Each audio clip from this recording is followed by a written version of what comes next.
शिक्षा, शराब और वेतन भत्तों पर जंग, सुक्खू का एक और फैसला और भाजपा का मुद्दा हुआ सदन के अंदर फिर गर्म। नमस्कार दोस्तों, आप देख रहे हैं समाचार फर्स्ट टू द पॉइंट और मैं हूं आपके साथ बालकृष्ण। बरसात के मौसम में हिमाचल विधानसभा आजकल तपती जा रही है। मॉनसून सत्र के तीसरे दिन सदन में जमकर हंगामा हुआ। पक्ष और विपक्ष के बीच मुख्य 3 मुद्दों को लेकर गर्मा गर्म बहस देखने को मिली।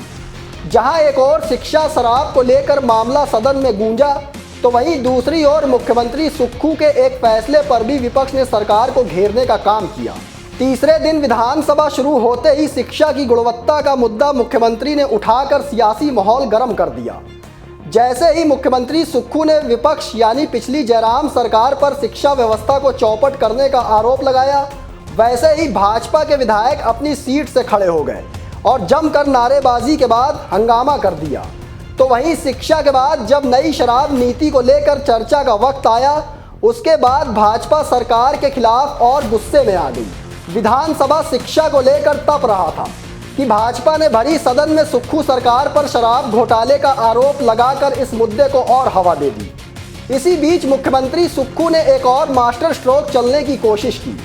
सुक्खू ने हिमाचल प्रदेश की खराब वित्तीय परिस्थितियों का हवाला देते हुए खुद के साथ मंत्री, विधायक, सीपीएस और कैबिनेट रैंक के कांग्रेस नेताओं से 2 महीने का वेतन और भत्ते छोड़ने का ऐलान कर दिया। इस तरह से सदन में मुद्दे उठते गए और वार पलटवार होते चले गए।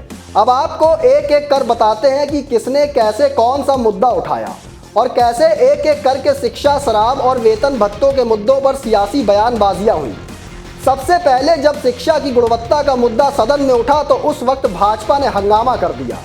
आप मुख्यमंत्री सुक्खू का ये बयान सुनिए कि मुख्यमंत्री ने शिक्षा को लेकर भाजपा पर क्या आरोप लगाए हैं। आपके जो स्कूल है उनको भी चलाने के लिए हम व्यवस्था कर रहे हैं और इसमें कोई दो राय नहीं है। जैसे कि विनोद जी ने पूछा, जैसे जैसे काम खत्म होता है हम पैसे देते हैं। 19 करोड़ रुपया इनके धर्मपुर के मेरिट मडी कॉलेज में मडी स्कूल में खर्च हुआ था। इनके समय हमारी सरकार आई, हमने देखा 21 करोड़ रुपए की और पेमेंट वहां मडी स्कूल में हमारी सरकार ने की।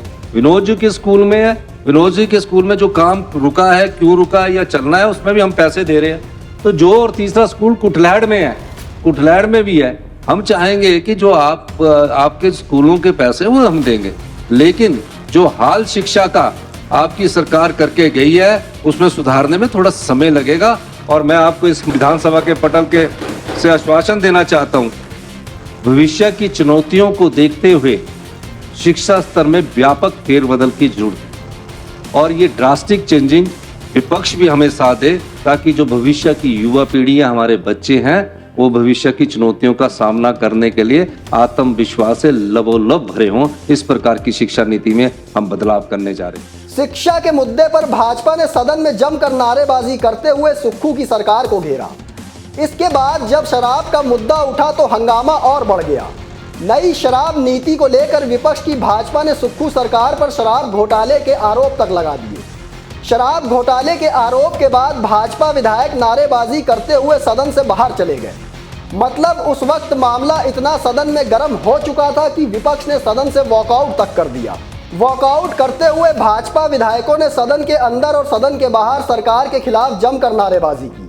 पहले आप भाजपा विधायक रणधीर शर्मा को सुनिए कि उन्होंने कैसे सरकार पर शराब घोटाले के आरोप सदन के अंदर लगाए। प्रदेश में एक बहुत बड़ा शराब घोटाला घटित हुआ है। आप देखेंगे, अगर ये सूची आप जिलावार पढ़ेंगे तो इस सूची में 5 जिले ऐसे हैं जिन जिलों में रिजर्व प्राइस से कम पर बोली चली, जबकि ऐसा इतिहास में कभी हुआ नहीं। रिजर्व प्राइस उतना ही रखा गया जितनी पिछले साल नीलामी हुई थी। तो जितनी पिछले साल नीलामी हुई, आपने टैक्स भी बढ़ाया, तो अब नीलामी उससे ज्यादा ही होनी चाहिए। बल्कि मेरा तो मानना है कि रिजर्व प्राइस ही उससे ज्यादा होना चाहिए। हालांकि भाजपा के आरोपों पर खुद मुख्यमंत्री सुक्खू ने जोरदार पलटवार किया है।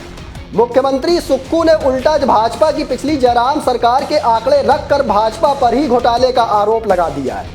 मुख्यमंत्री सुक्खू बोले कि पहले भाजपा अपनी पिछली सरकार के कार्यकाल पर नजर डाले कि उन्होंने क्या क्या किया है, जिसकी वजह से हिमाचल प्रदेश की वित्तीय स्थिति को बुरा हाल हो गया है। आप खुद सुनिए शराब घोटाले के आरोपों पर मुख्यमंत्री सुक्खू ने क्या जवाब दिया है। कि पिछली सरकार में जो घोटाला था वो आप बताइए, 5 वर्ष भारतीय जनता पार्टी की सरकार रही, तो 5 वर्ष में भारतीय जनता पार्टी ने सिर्फ 5 वर्ष में 665 करोड़ रुपया राजस्व कमाया 5 साल में। अब आप बताइए घोटाला ये है कि जो एक साल में 485 करोड़ रुपया हमने सरकार की ट्रेजरी में लाया एक साल में, और जो वो बोल रहे हैं 2-4 ठेकों की बात कर रहे हैं, शराब के ठेकों की, पूरे 5-4 ठेकों की बात करें, वो ओपन ट्रांसपेरेंसी से होता है, उसमें बोली होती है, कई बार ठेका ज़्यादा आता है, कई बार कम होता है, लेकिन वो जो रिजर्व प्राइस है वो हमने 10% इस बोली से बढ़ा कर रखा, तो नहीं आए ठेकेदार, तो उन्होंने बोला नहीं आए, तो उसमें क्या हो गया।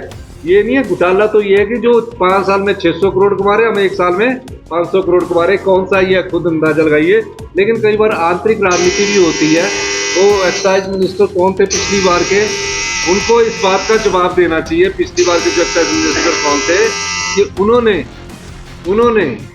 उन्होंने 5 साल में सिर्फ 600 करोड़ कमाए, हमने एक साल में 500 करोड़ कमाए, और इस साल भी, क्योंकि पिछली बार के बाद इस साल भी जो अभी आंकड़े आ रहे हैं 150 करोड़ रुपए कमा रहे हैं, और एक और मैं बताऊं, उसमें 116 करोड़ रुपए मिल्क सेस के भी कमाए।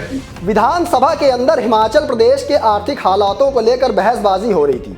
इसी बीच मुख्यमंत्री सुक्खू ने सदन के अंदर से ही बड़ा फैसला लेते हुए बड़े ऐलान कर दिए। मुख्यमंत्री सुक्खू ने अपने और मंत्री विधायकों से लेकर सीपीएस और कैबिनेट रैंक के नेताओं की 2 महीने की सैलरी और वेतन भत्तों को छोड़ने का ऐलान कर दिया।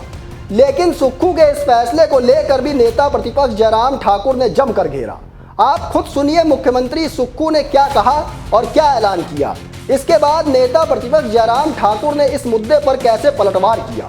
कि प्रदेश की भीषण वित्तीय परिस्थिति के दृष्टिगत मंत्रिमंडल में चर्चा करने के बाद सभी मंत्रिमंडल वाले के सदस्यों ने यह तय किया कि जब तक प्रदेश की आने वाले समय में जो सुधार और अच्छा नजर आता है, 2 महीने तक ना पे लेंगे, ना टीए लेंगे, ना डीए लेंगे।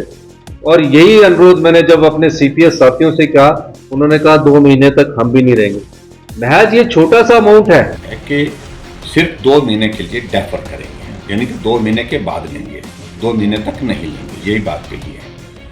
और मैं समझता हूं कि इस सारे विषय को लेकर के सही तो ये था कि मुख्यमंत्री जी जो अपने सीपीएस बनाए हैं, जिनको हम मानते हैं कि वो अनकॉन्स्टिट्यूशनल है, मामला कोर्ट में लंबित है, उनको हटाते तो मुझे लगता है कि तब ये 2 महीने डिले करने की आवश्यकता भी नहीं पड़ती है। जो सैलरी और अनाउंसेस की अगर बात कही है उनने, तो इस तरह से विधानसभा के मॉनसून सत्र का तीसरा दिन भी हंगामेदार रहा। ऐसे में अब सवाल यह है कि शराब घोटाले के आरोप को लेकर भाजपा न्यायिक जांच की मांग तो कर रही है, लेकिन उन आरोपों में आखिर कितना दम है। सवाल यह भी है कि हिमाचल प्रदेश में बिगड़ती शिक्षा व्यवस्था का आखिर जिम्मेदार कौन है। इस बीच मुख्यमंत्री सुक्खू का 2 महीने की सैलरी और वेतन भत्तों को छोड़ने का फैसला क्या हिमाचल की बदहाल आर्थिक स्थिति को सुधार पाएगा। दोस्तों फिलहाल मुझे दीजिए इजाजत, फिर मिलेंगे एक और स्पेशल रिपोर्ट लेकर। लेकिन कमेंट बॉक्स में आप अपनी राय देना ना भूलिएगा। तब तक के लिए धन्यवाद।